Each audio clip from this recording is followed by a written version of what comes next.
Hello guys.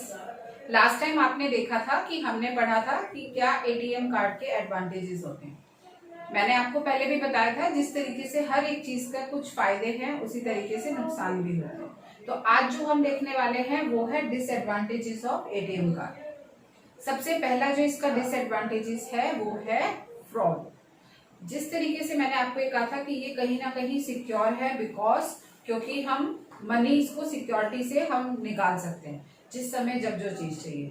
उसी तरीके से बहुत सारे स्कीमिंग के लिए भी कुछ लोग ऐसे होते हैं जो चोरी करने के लिए एटीएम्स के मशीन के आसपास या कहीं ऐसे कुछ कैमरा सीक्रेट लगा देते हैं जिससे जब भी हम अपनी कोई डिटेल फिल करेंगे या कुछ होगा तो वो सारी डिटेल्स उन तक पहुंच जाती हैं जिसकी वजह से हमारा एटीएम पिन या ये सब चीजें वहां पर कैप्चर हो सकती हैं। दूसरा जो इसका है फीस।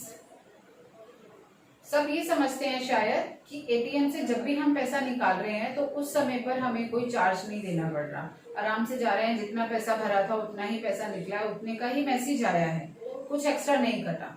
बट ऐसा नहीं है। आप जब जब एटीएम को यूज करते हैं तो उस समय आपसे बैंक एक चार्ज अलाउ करता है जिसको बोला जाता है फी। सपोज आपने कोई 1000 में 2000 में जब भी आप जितनी पेमेंट निकालेंगे उसका एक छोटा सा अमाउंट आपको बैंक को पे करना होता है उस एटीएम मशीन को यूज करने का। थर्ड है थेफ्ट रिस्क। थेफ्ट रिस्क के अंदर हम ये कह रहे हैं क्योंकि अब हमें ये पता है कि एटीएम हर गली हर चौराहे हर जगह पर है, तो अब हम ये नहीं सोचते कि जाने के लिए हमें एटीएम तक हम कौन से एटीएम में जाएं और कौन से में नहीं। हम हमेशा ये कोशिश करते हैं कि जो हमारे घर के नियर बाई है हम उसी एटीएम में जाएं और वहीं से इजीली पैसे निकाल कर आ जाएं, बिना ये सोचे समझे कि क्या वो एरिया सेफ है या नहीं। जब भी हमारे बैंक बने हुए होते हैं तो उस बैंक के आसपास के एरिया को देखकर वो बैंक लोकेट किए जाते हैं कि वहां पर चोरी का या किसी भी तरह का कोई रिस्क ना हो। बट एटीएम मशीन्स को हमारी सुविधा के अकॉर्डिंगली हर जगह पर अवेलेबल कराया गया है, तो कहीं ना कहीं हमारा एक थेफ्ट रिस्क इसके अंदर बढ़ जाता है। बिकॉज जब हम एटीएम की पेमेंट निकाल रहे होते हैं तो उस ट्रांजेक्शन में हमें काफी टाइम लगता है। एटीएम कार्ड को इंसर्ट करना है, पेमेंट फिल करनी है, देन उसके बाद वो कार्ड से पेमेंट आएगी, फिर हम कार्ड लेंगे। तो इस समय पर अगर कोई चाहे तो वो इजीली उस पर अटैक कर सकता है क्योंकि एटीएम मशीन्स के डोर वैसे भी क्लोज नहीं होते। तो एक छोटा सा ये थेफ्ट रिस्क है वहां पर। एंड देन लास्ट जो फोर्थ है वो है कार्ड रिटेंशन। कार्ड रिटेंशन से यहाँ पर ये जो मैं आपको समझाना चाह रही हूँ वो ये है क्योंकि हमें ये पता है, मैंने आपको फर्स्ट वीडियो में बताया था कि हमारे कार्ड की एक वैलिडिटी होती है।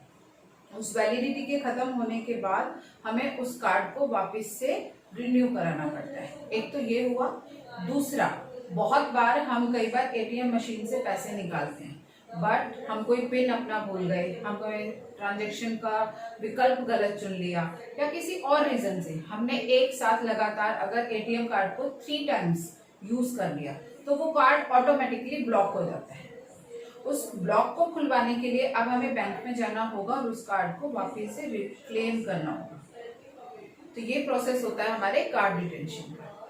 तो आपने देखा जिस तरीके से उसके कुछ अच्छे फायदे थे उसी तरीके से छोटे छोटे कुछ उसके नुकसान भी हैं। बट उन सब डिसएडवांटेजेस से हम बच सकते हैं अगर हम खुद को सिक्योर रखें और खुद से उन सब चीजों को मेंटेन करें कि वो रिस्क आए ही ना। तो गुड बाय गाइस, बहुत जल्द दोबारा मिलेंगे।